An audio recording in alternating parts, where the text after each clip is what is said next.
الإسلام أكد إن الدين والخلق دول أهم حاجة لازم الأب يدور عليها في الإنسان اللي جاي يتقدم لبنته، وإن دول برضه هم اللي لازم يدور عليهم العريس في البنت اللي راح يتقدم لها، اللي هي هتبقى شريكة حياته.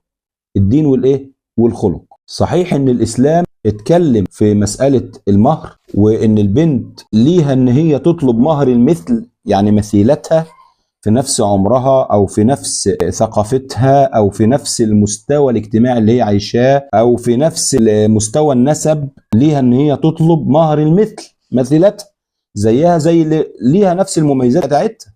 تمام؟ الإسلام أكد على الجزئية دي، أكد إن هي حقها الشرعي إن هي تطلب مهر المثل، مثيلتها اللي هي في نفس المستوى بإيه؟ بتاعها. تمام؟ لكن زي ما الدين اداها الحق إن هي تطلب مهر المثيلة أو مثيلتها، برضو الدين وصانا بالتيسير في المهور.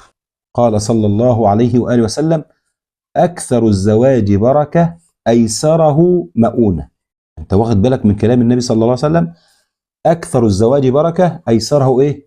مؤونة. يعني عشان تحصل من البركة الزواج، وعشان يدوم هذا الزواج في مودة ومحبة ووفاق، يسر في مؤونة وكلفة هذا الإيه؟